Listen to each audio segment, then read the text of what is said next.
नमस्कार, स्वागत है आप सभी का सी न्यूज भारत में और मैं हूं आपके साथ ज्योति श्रीवास्तव।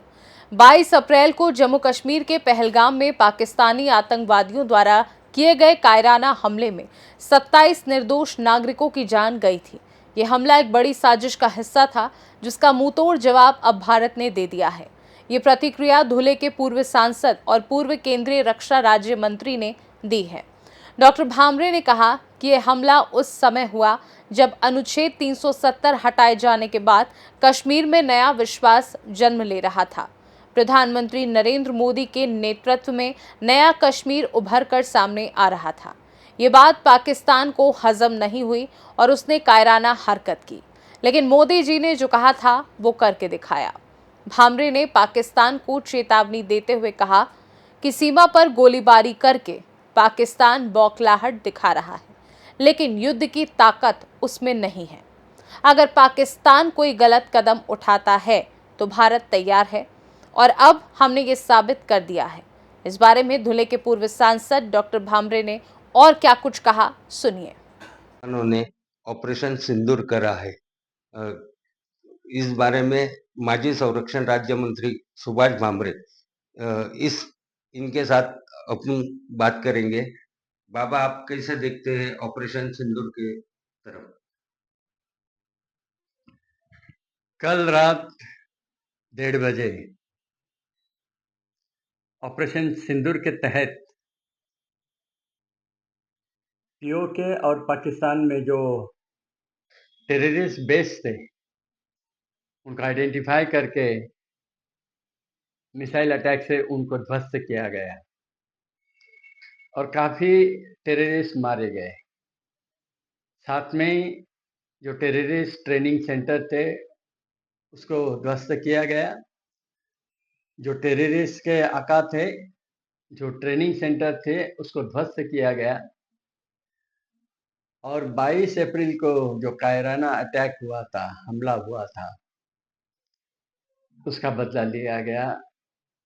एक नागरिक के होने के नाते हजारों करोड़ों नागरिक खुश है, मैं भी खुश हूँ, क्योंकि पाकिस्तान को सबक सिखाया गया, टेररिस्ट को ध्वस्त किया गया और पूरी जनता खुश है।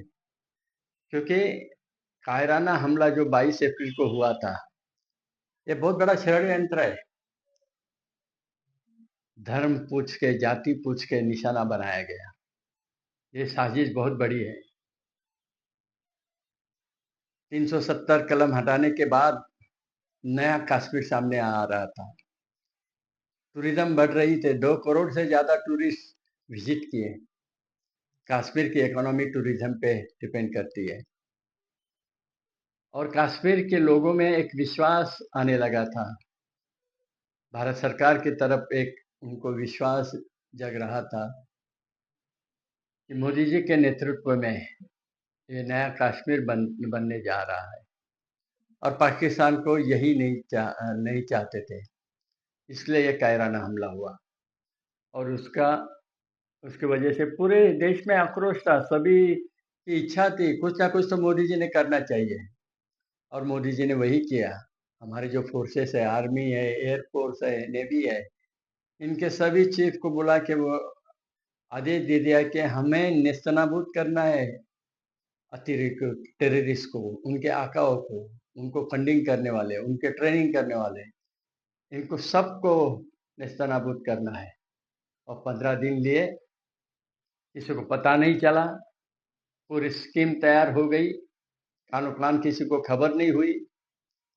1:30 बजे शुरू किया, 25 मिनट में 9 जगह पे बेसेस जो थे, टेररिस्ट कैंप्स थे, वो ध्वस्त किया गया और पूरी दुनिया को बता दिया कि हमारा जो हक है, हम पे कोई आता है, हम पे कायराना हमला करता है तो उसका बदला तो हम लेंगे।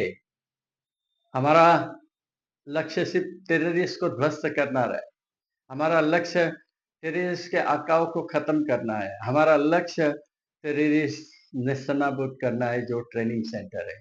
और हमने हमारे अधिकार का उपयोग किया और 9 जगह पे ये टेररिस्ट कैंप ध्वस्त किए। हमने मिलिट्री बेसेस को हाथ नहीं लगाया, हमने जनता पे बम्बार्डिंग नहीं की, मिसाइल्स नहीं दागे, हमने सिर्फ टेररिस्ट को किया है।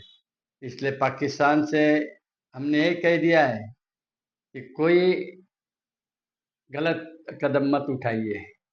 अगर आप गलत कदम उठाते हैं, भारत पे अटैक करते हैं, तो हमारे फोर्सेज बिल्कुल तैयार है, सुरक्षा बिल्कुल तैयार है।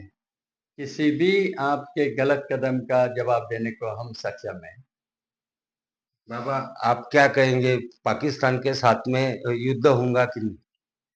देखिए, ग्राउंड रियलिटी ये है, अब जिस प्रकार से हमने अटैक किया, तो बौखला तो गए हैं, फ्रस्ट्रेशन तो आ ही गया है।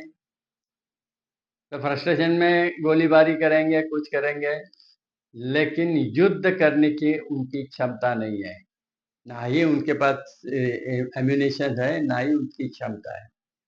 भारत सुरक्षा क्षेत्र में काफ़ी आगे बढ़ चुका है। हमारी ताकत 4 से 5 गुना पाकिस्तान से है। पाकिस्तान अगर युद्ध करने की हिमाकत करता भी है, तो उसको नेस्तनाबूद करने की ताकत भारत में है। लेकिन हम युद्ध नहीं चाहते, लेकिन पाकिस्तान ने हिमाकत की तो उसका जवाब दिया जाएगा। ये बात चल रही थी माजी संरक्षण राज्य मंत्री सुभाष भामरे के साथ। उन्होंने ऑपरेशन सिंदूर के बारे में और पाकिस्तान से युद्ध होगा कि नहीं, इस बारे में बताया है। धुलिया से सी न्यूज संवाददाता नीलेश परदेशी। इस खास रिपोर्ट में बस इतना ही। वक्त है एक छोटे से ब्रेक का। ब्रेक के उस पार हम आपको और भी तमाम बड़ी खबरों से करवाएंगे रूबरू।